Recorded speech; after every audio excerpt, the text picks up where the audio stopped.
Kita dapat menggunakan media pembelajaran yaitu dengan menggunakan suatu alat komunikasi yaitu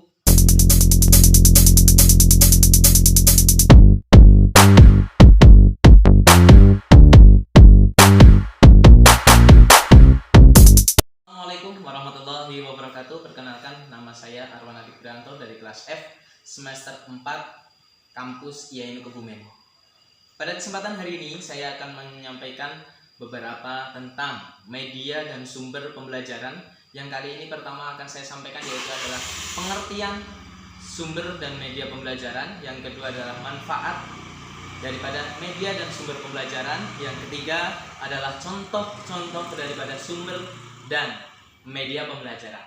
Oke, yang pertama adalah pengertian media pembelajaran. Media pembelajaran adalah suatu alat yang dapat digunakan untuk merangsang seseorang dalam melaksanakan pembelajaran, yang mana ketika pembelajaran itu akan mendapatkan suatu hasil yang lebih efektif dan lebih maksimal. Yang kedua adalah sumber pembelajaran. Sumber pembelajaran adalah seperti kita ketahui bahwa sumber adalah sesuatu yang dapat mengeluarkan. Maka secara umum sumber pembelajaran adalah sesuatu yang dapat memberikan pengetahuan secara luas, baik itu dalam pembelajaran ataupun segalanya. Maka yang pertama itu disebut dengan pengertian media pembelajaran dan sumber pembelajaran. Yang kedua adalah daripada manfaat media pembelajaran dan sumber pembelajaran.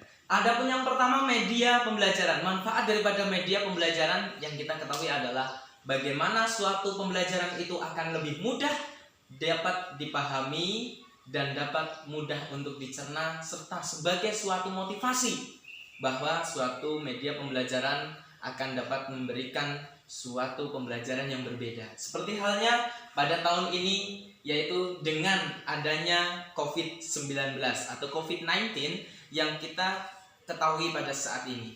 Kita dapat menggunakan media pembelajaran yaitu dengan menggunakan suatu alat komunikasi yaitu handphone, atau yang disebut juga dengan suatu alat media yang digunakan untuk lebih mudah dalam pembelajaran online atau virtual learning.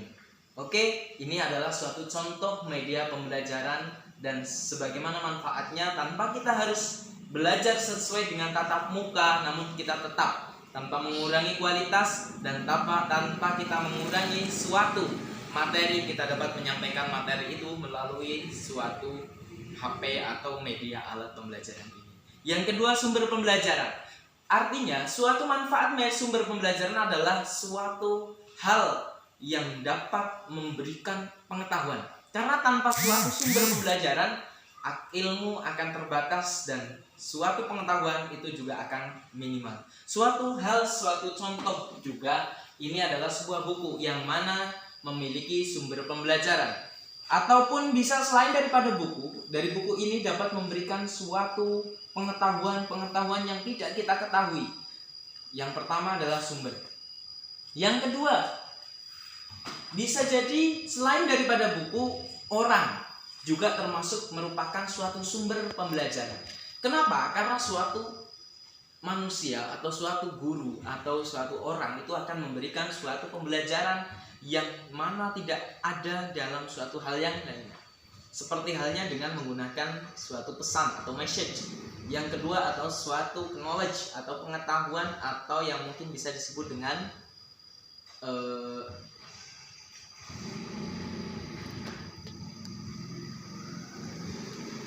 baleni, atau yang disebut